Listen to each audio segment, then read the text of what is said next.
Hay una forma de engaño espiritual que puede acompañar a una persona durante toda su vida religiosa: admitir que no es perfecta, pero negarse a aceptar que está condenada.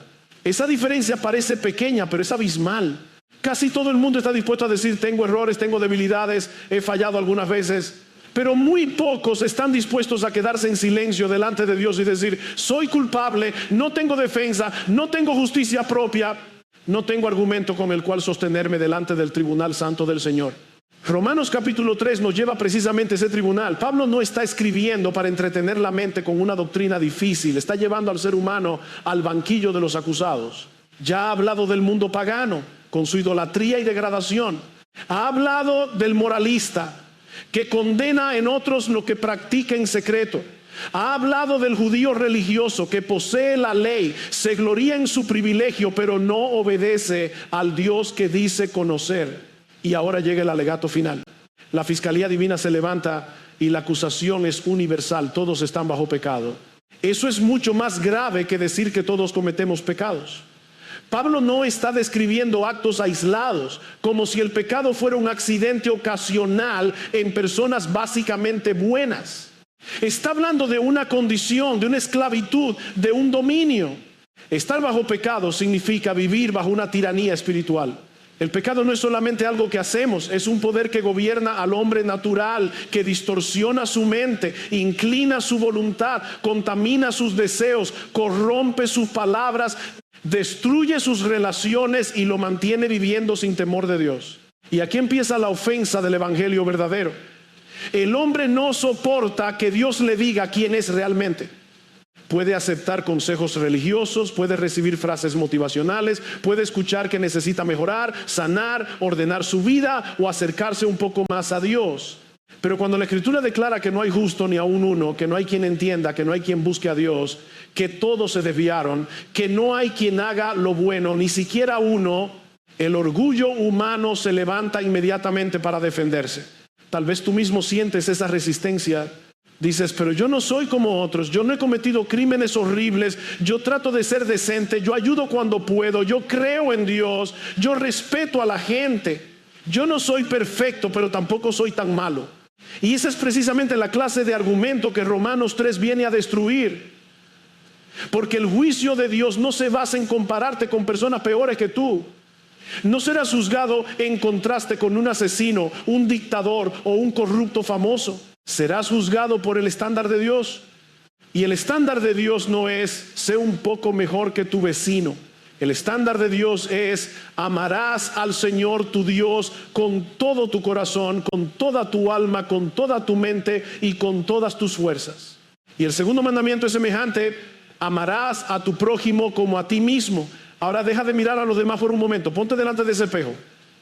¿Has amado a Dios así, con todo, sin interrupción, sin rival, sin idolatría, sin usar sus dones para tu propia gloria? ¿Has amado a tu prójimo con la misma devoción con que te proteges, te defiendes, te justificas y buscas tu propio bienestar? La boca empieza a cerrarse cuando la ley de Dios deja de ser una idea religiosa y se convierte en espejo.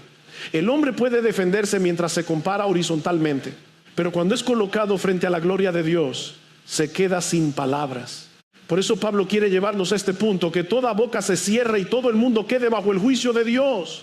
Nadie se convierte verdaderamente mientras todavía está discutiendo con Dios sobre su inocencia. Nadie abraza el evangelio como buena noticia hasta que entiende la mala noticia de su culpa. Esto es precisamente lo que tanta evangelización superficial ha olvidado. Se le dice al pecador: ven a Jesús para tener paz, propósito, felicidad, una vida mejor. Pero si no entiende su pecado, pensará que Cristo es un complemento espiritual para mejorar su experiencia. La Biblia no dice simplemente: acepta a Jesús en tu corazón, como si el Señor estuviera esperando tímidamente el permiso del pecador soberano. La Biblia dice: arrepiéntete y cree. Ven a Cristo porque está perdido. Ven a Cristo porque eres culpable. Ven a Cristo porque no puedes justificarte. Ven a Cristo porque fuera de Él solo queda juicio. Pablo está siendo severo porque está siendo misericordioso. Quiere arrancar de nuestras manos toda esperanza falsa antes de mostrarnos la justicia de Dios revelada en Jesucristo.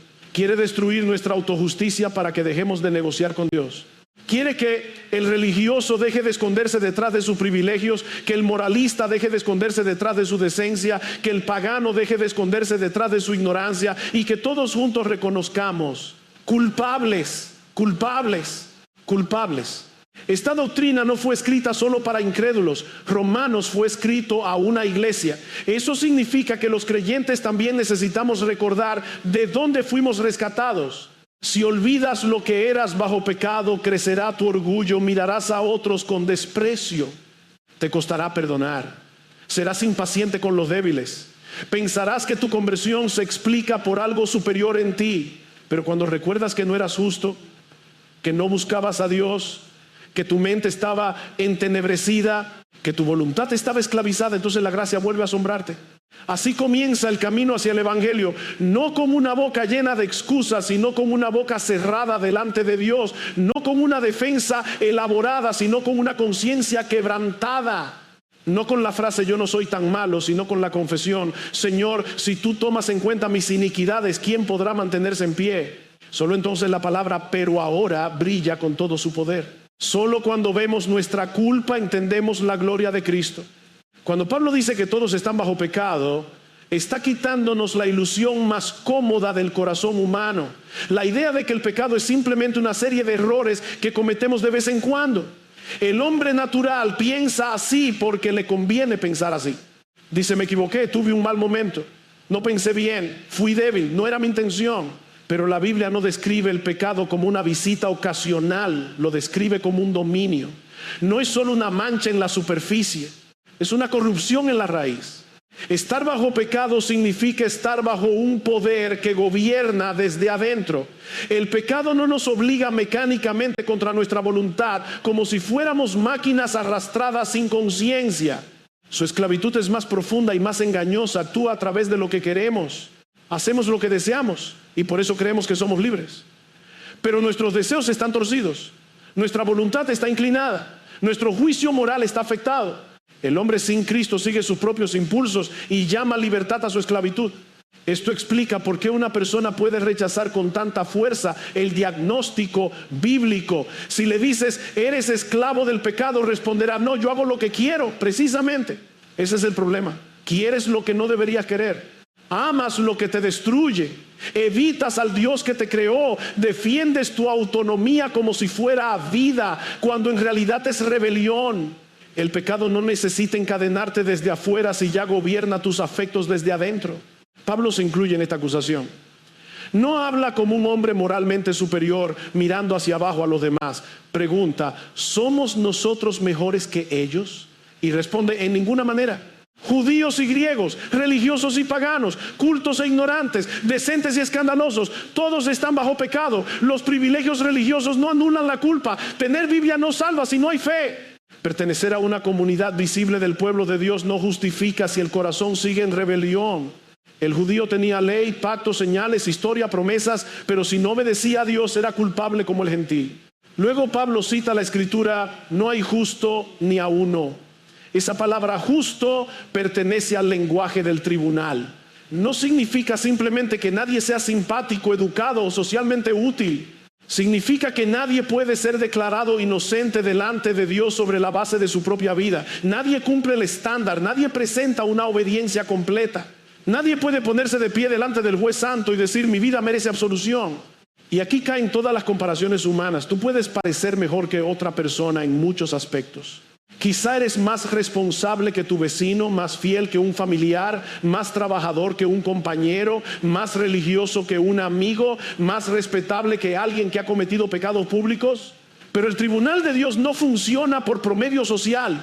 Dios no te juzgará preguntando si fuiste menos malo que otro pecador. Te juzgará conforme a su ley santa, conforme a su gloria, conforme a lo que Él merece de ti. ¿Has amado a Dios con todo tu corazón? No con una parte, no en ciertos momentos, no cuando te convenía, con todo. Has vivido cada pensamiento, cada deseo, cada palabra, cada decisión, cada relación, cada uso de tu dinero, cada reacción, cada secreto para la gloria de Dios. ¿Has amado a tu prójimo como a ti mismo? ¿Has buscado el bien de otros con la misma energía con que proteges tus intereses? ¿Has sido tan paciente con las faltas ajenas como deseas que otros sean pacientes contigo? ¿Has honrado a Dios aun cuando nadie te veía? Si respondemos honestamente, la boca se cierra. El problema es que el hombre no quiere responder honestamente, por eso cambia el estándar. En lugar de mirar la santidad de Dios, mira a Hitler, a un criminal, a un corrupto, a alguien que ha hecho cosas más visibles y escandalosas, y entonces dice: yo no soy así. Pero eso es como un nadador que se ahoga a pocos metros de la orilla diciendo que otro se hundió antes. Uno llegó más lejos, otro menos, pero ambos están muertos. Delante de la justicia perfecta de Dios, algunos pecadores parecen avanzar más en moral externa, pero ninguno llega a la orilla. Esta verdad destruye el orgullo moral. El hombre religioso quiere pensar que sus prácticas lo colocan en una categoría superior. El hombre decente quiere pensar que su conducta civil lo hace aceptable. El hombre sensible quiere pensar que sus buenas intenciones compensan sus pecados. Pero Pablo dice: no hay justo ni aun uno, no hay excepción escondida, no hay clase privilegiada por naturaleza. No hay una isla de inocencia en la humanidad caída. Todo el mundo está bajo pecado. Y esto no es crueldad gratuita, es misericordia severa. Mientras una persona siga creyendo que puede contribuir algo a su propia justificación, no entenderá a Cristo. Mientras siga negociando con Dios, no abrazará la gracia. Mientras piense que sus obras pueden equilibrar la balanza, no verá la cruz como su única esperanza. La ley viene a cerrar la boca, no para dejarnos sin esperanza, sino para quitarnos la esperanza falsa. Nos declara culpables para que dejemos de defendernos y empecemos a clamar por misericordia. El pecador necesita saber que su problema no es falta de autoestima, sino falta de justicia. No necesita simplemente inspiración, sino perdón. No necesita una mejora superficial, sino regeneración.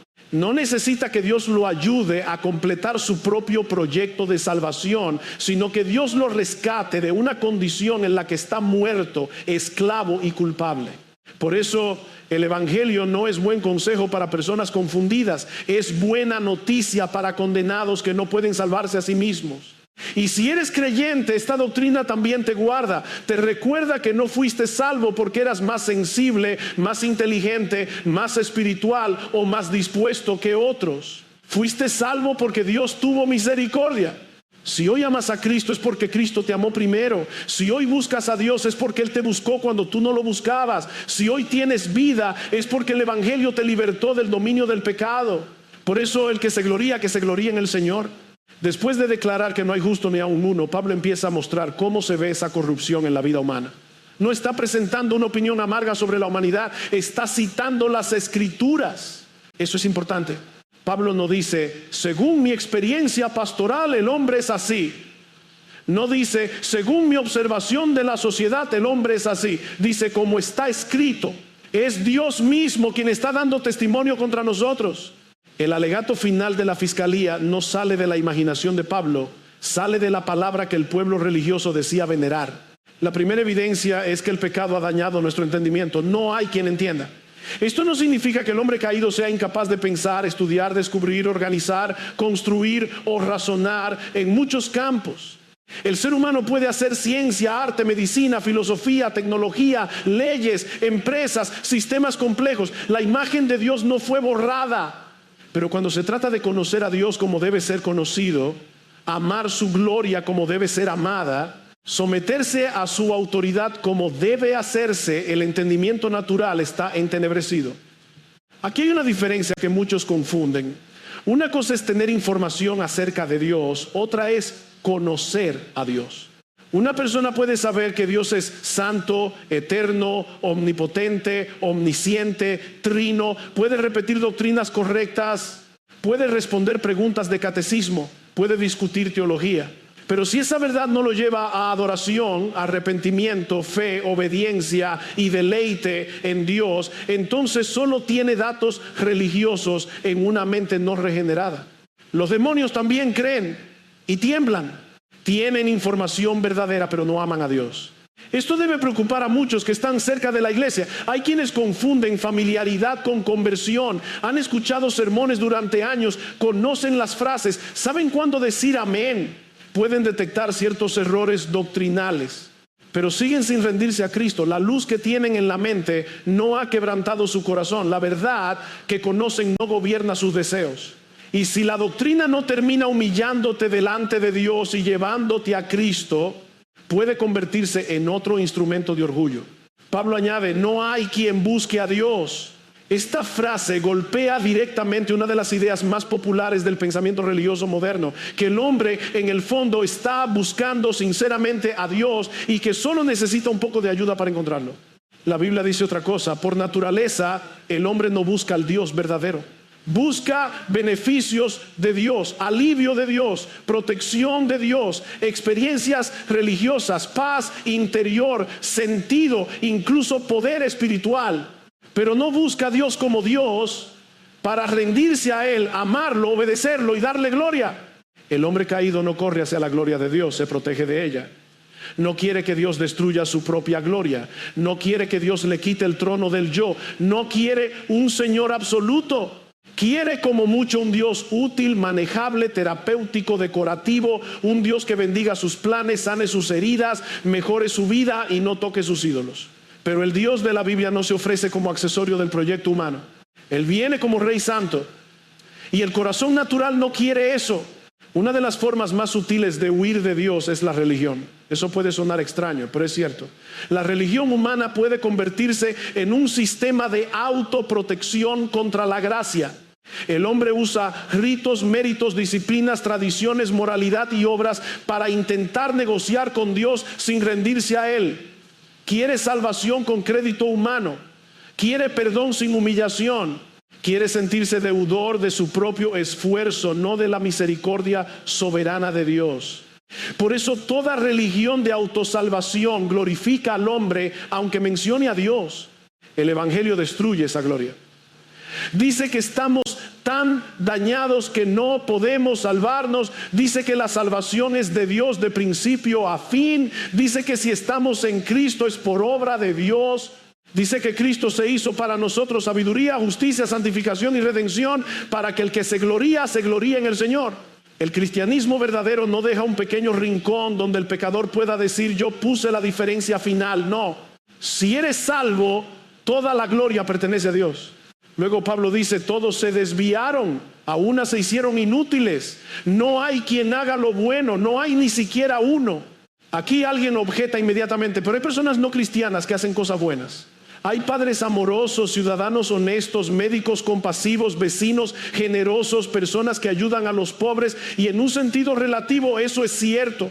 Por la gracia común de Dios, la maldad humana no se expresa siempre con toda la intensidad posible. Pero Pablo está hablando de bien según el estándar de Dios, no según la aprobación social.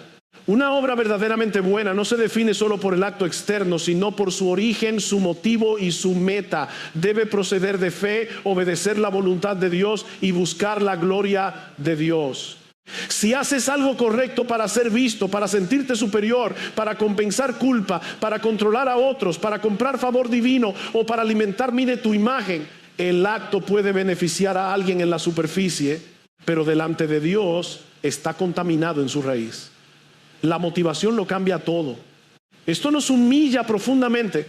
Aún nuestras mejores acciones separadas de la gracia están manchadas por el yo. Queremos que nos vean, queremos que nos admiren, queremos sentirnos justos, queremos acumular evidencias a nuestro favor.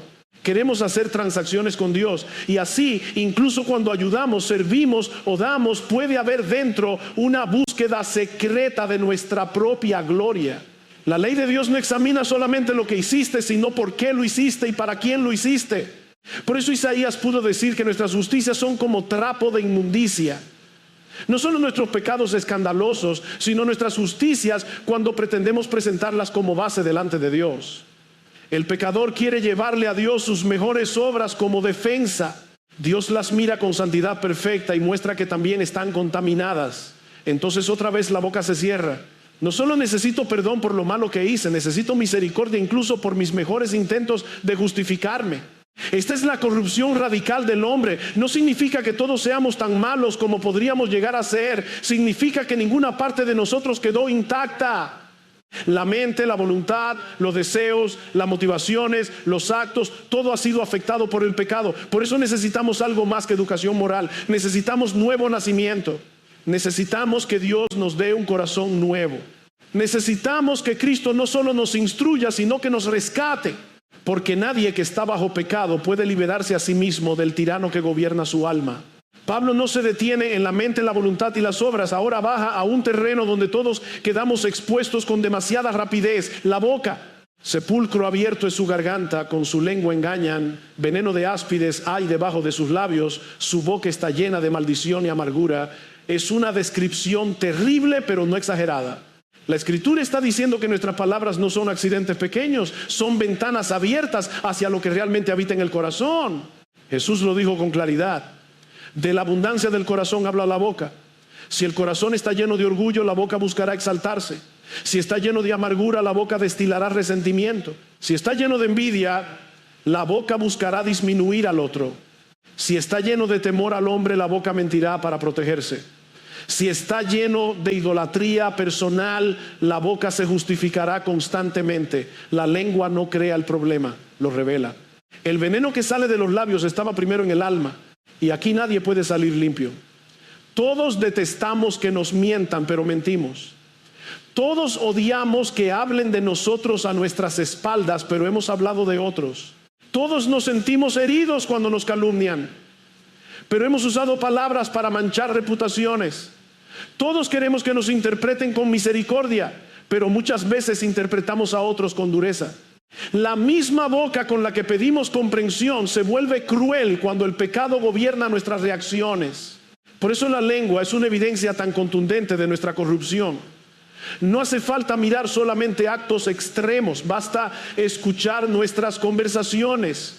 Cuánto chisme disfrazado de preocupación.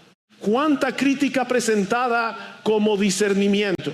Cuánta ironía usada como arma. Cuánta mentira pequeña defendida como prudencia. Cuánta exageración para quedar bien. Cuánta queja que acusa indirectamente a Dios. Cuánta amargura que se niega a llamarse pecado y prefiere llamarse sinceridad. Esto debe tocar especialmente a los creyentes. Porque una boca que canta himnos, ora y confiesa doctrina puede en otro momento destruir a un hermano. Santiago dice que con la lengua bendecimos al Señor y Padre, y con ella maldecimos a los hombres hechos a semejanza de Dios. Hermanos, esto no debe ser así. Si nuestra boca no está siendo santificada, no debemos tranquilizarnos diciendo que somos doctrinalmente correctos. Una teología que no empieza a domar la lengua todavía no ha descendido suficientemente al corazón. Luego Pablo pasa de las palabras a las relaciones. Sus pies son veloces para derramar sangre. Destrucción y miseria hay en sus caminos, y la senda de paz no han conocido. Tal vez alguien respira aliviado y piensa, por fin hay algo que no me describe. Yo nunca he derramado sangre. Pero Jesús no nos deja escondernos detrás de una lectura superficial. Él enseñó que el enojo pecaminoso, el insulto, el desprecio, el deseo de humillar o destruir al otro ya revelan una raíz homicida delante de Dios. No necesitas clavar un cuchillo para matar con el corazón. Puedes matar con desprecio, puedes matar con silencio castigador, puedes matar con sarcasmo, puedes matar con frialdad calculada, puedes matar con indiferencia, puedes matar difamando. Puedes matar negándole a otro misericordia mientras tú exiges misericordia para ti. El homicidio físico es el fruto extremo de una raíz que muchas veces vive respetablemente vestida dentro de nosotros. El deseo de que otro sufra porque estorbó nuestros ídolos. Aquí la pregunta se vuelve dolorosamente práctica. ¿Cómo reaccionas cuando alguien bloquea tu comodidad? ¿Cómo hablas cuando alguien amenaza tu control? ¿Qué sale de ti cuando tu cónyuge no actúa como esperabas? Cuando tus hijos interrumpen tu descanso, cuando un hermano no te reconoce, cuando alguien te corrige, cuando pierdes una oportunidad, cuando otra persona recibe lo que tú querías.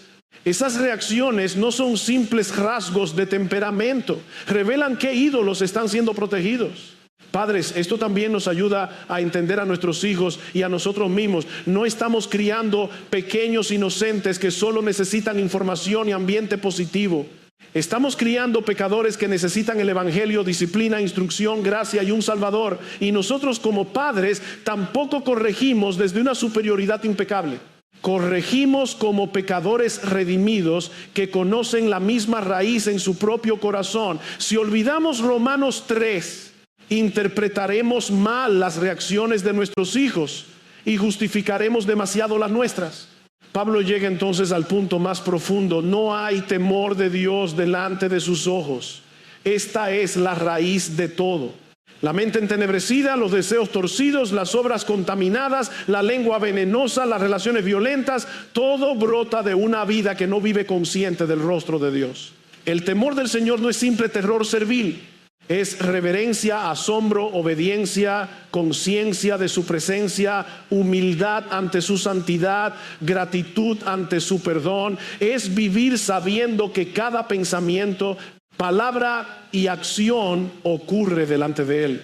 El mundo está como está porque no hay temor de Dios delante de sus ojos. El hombre peca como si Dios no viera, habla como si Dios no oyera, planea como si Dios no juzgara, se exalta como si Dios no fuera santo.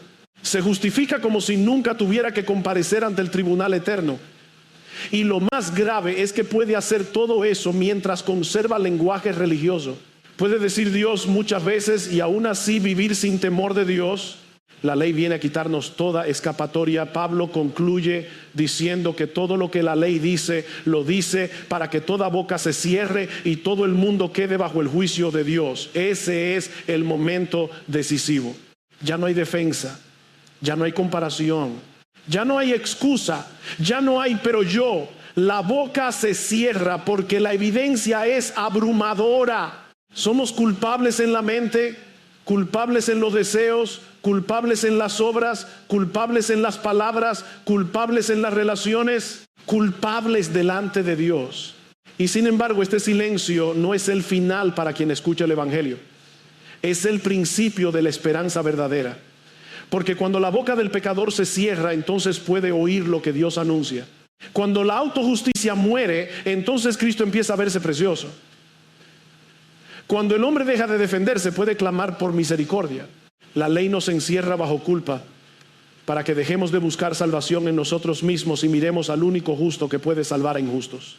Cuando la ley de Dios hace su obra, el hombre deja de hablar. Esa es una de las evidencias más claras de que una persona está empezando a entender su verdadera condición. Mientras el pecador sigue discutiendo, comparándose, justificándose, explicando sus motivos, señalando a otros, minimizando su culpa o apelando a sus buenas intenciones, todavía no ha comprendido el peso de la santidad de Dios. Pero cuando la ley entra con luz divina, la boca se cierra.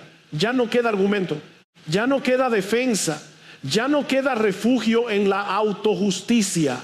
Pablo dice que todo lo que la ley dice, lo dice para que toda boca se cierre y todo el mundo quede bajo el juicio de Dios. No solo los paganos, no solo los inmorales, no solo los criminales, no solo los que han vivido lejos de toda religión, todo el mundo, judíos y gentiles, religiosos y seculares, decentes y escandalosos, educados e ignorantes, todos quedan responsables delante de Dios.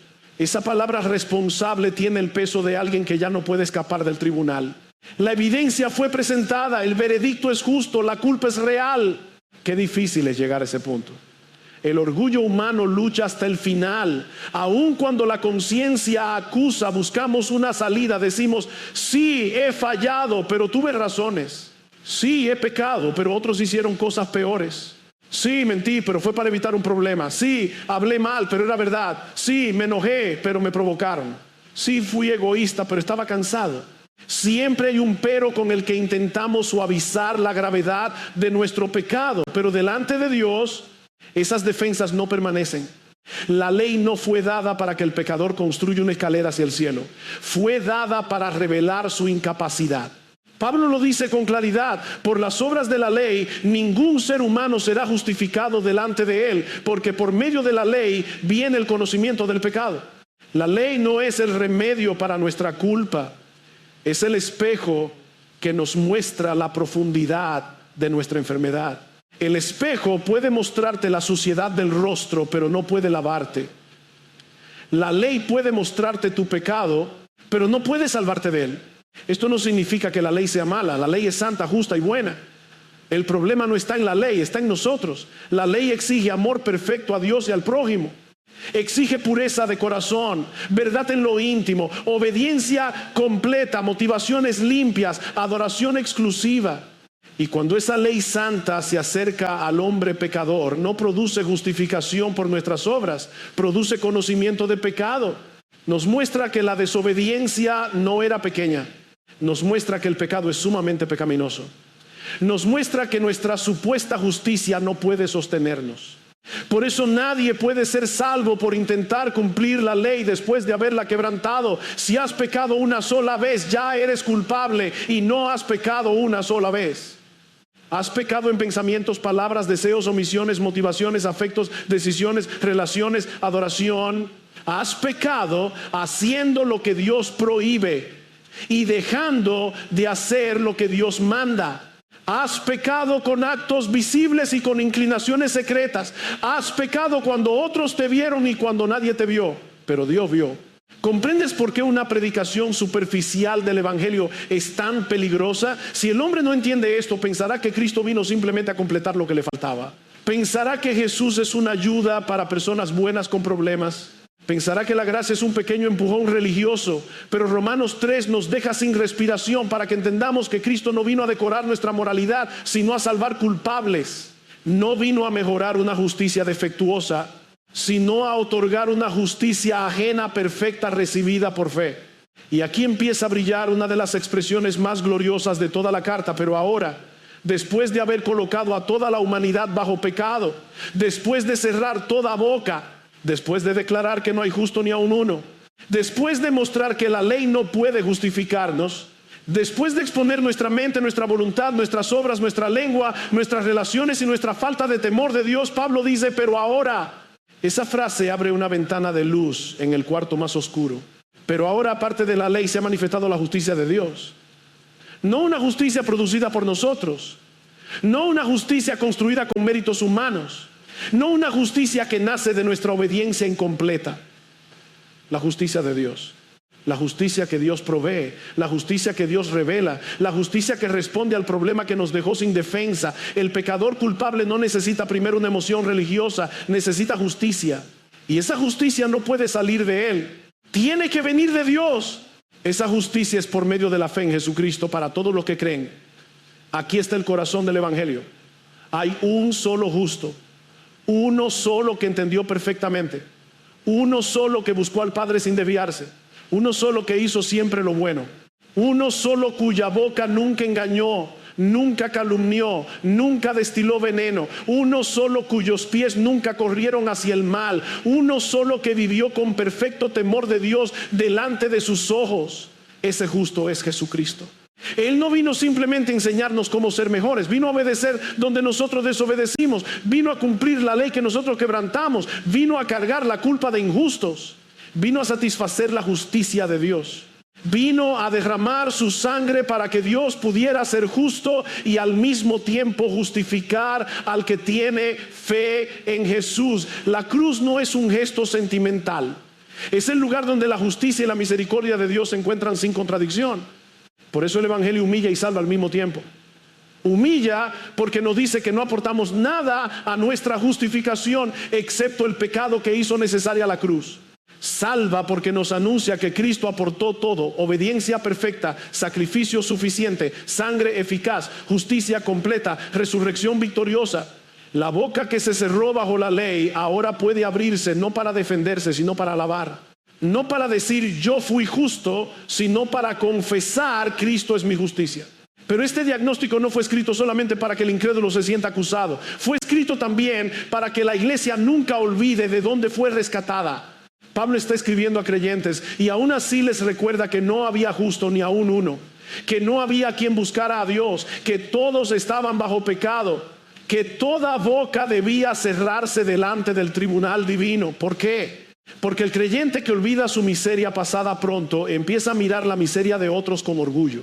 La doctrina de la corrupción radical del hombre no debe producir frialdad, sino humildad. No debe convertirnos en personas duras, sino quebrantadas. Si hoy eres cristiano, no es porque fuiste más sabio, más sensible, más noble o más buscador que otros.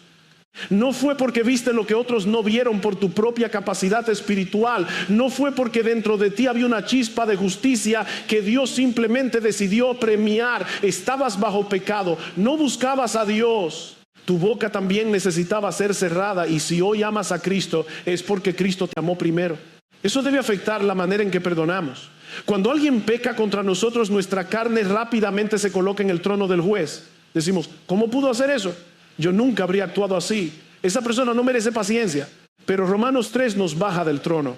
Nos recuerda que sin la gracia de Dios somos de la misma masa caída. Tal vez la gracia común frenó ciertos pecados en tu vida. Tal vez no llegaste a ciertos extremos. Tal vez no cometiste ciertos actos visibles. Pero la raíz estaba allí. Y si Dios no hubiera intervenido, ¿hasta dónde habría corrido tu corazón? Esto no minimiza el pecado de otros. No significa que no haya responsabilidad, disciplina, justicia o consecuencias. Significa que el creyente nunca debe tratar el pecado ajeno como si él mismo no hubiera sido rescatado de una culpa real. La cruz destruye nuestra superioridad, nos hace firmes contra el pecado, pero tiernos con los pecadores arrepentidos. Nos hace claros en la verdad, pero humildes en el tono. Nos enseña que la diferencia entre nosotros y los peores hombres no está en nuestra naturaleza, sino en la misericordia de Dios. Cuando sientas que tu corazón se llena de orgullo doctrinal, vuelve a Romanos 3. Cuando te cueste perdonar, vuelve a Romanos 3. Cuando mires a un incrédulo con desprecio en vez de compasión, vuelve a Romanos 3. Cuando empieces a pensar que tu obediencia te hace digno de la gracia, vuelve a Romanos 3. Cuando olvides por qué cantas con gratitud, vuelve a Romanos 3. Allí la boca se cierra para que la adoración vuelva a nacer correctamente. Y luego mira a Cristo. No te quedes mirando tu pecado como si el propósito fuera hundirte en desesperación. La ley cierra la boca, pero el evangelio abre los ojos. Hay uno justo, hay uno que nunca estuvo bajo pecado.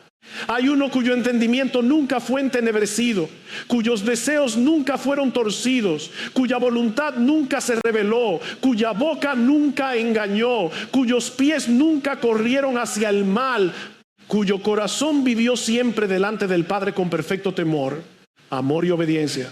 Ese justo es Jesucristo. Él no solo murió para perdonar algunas fallas, murió por culpables.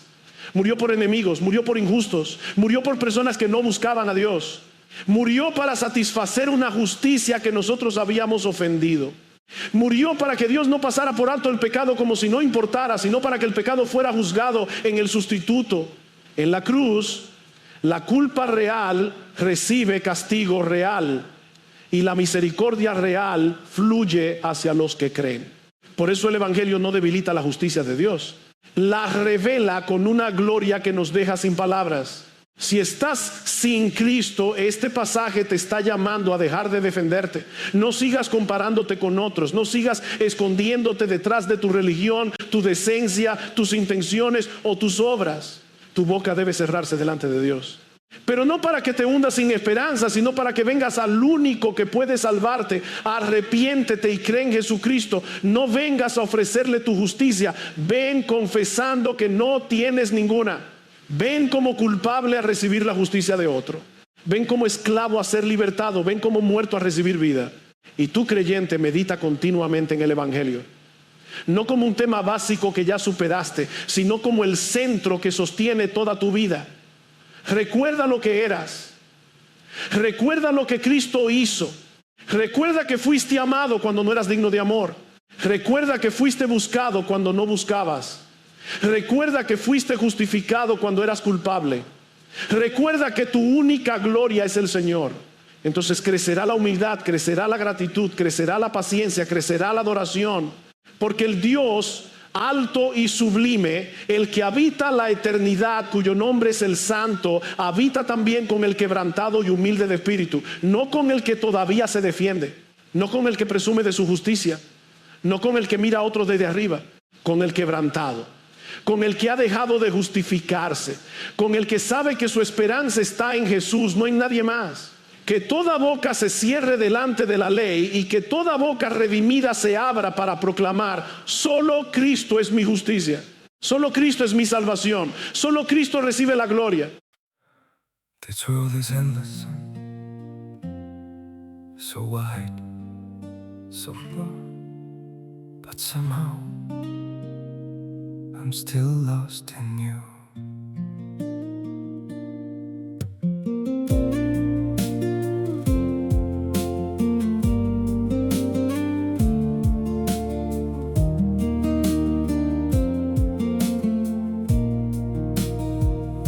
The streets are full of moving shadows, countless places I could go. City shining, people passing, yet I still feel so alone. Every road keeps leading nowhere, every sky feels cold and blue. In this world so vast and open, I'm still lost in missing you. The world is wide, so wide before me, but I keep losing my way. Somewhere in the endless distance, your memory makes me stay.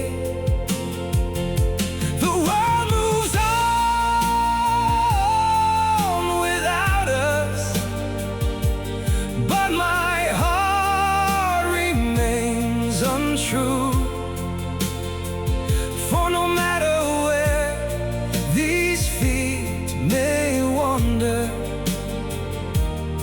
I'm still lost in missing you. I have tried to outrun silence, tried to leave your ghost behind, but your name still echoes softly through the corners of my mind. The world is wide, so wide before me, but I keep losing my way. Somewhere in the endless distance, your memory makes me stay.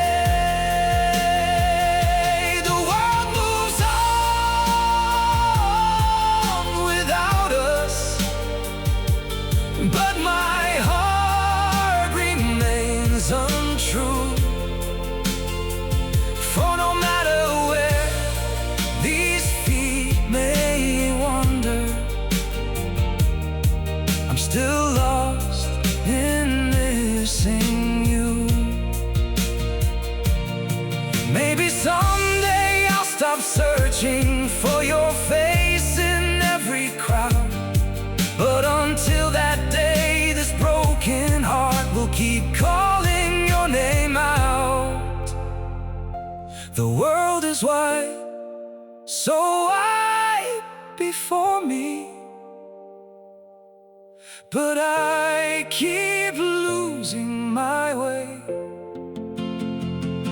Somewhere in the endless distance, your memory makes me stay. The world moves on without us, but my heart remains untrue. For no matter where these feet may wander, I'm still lost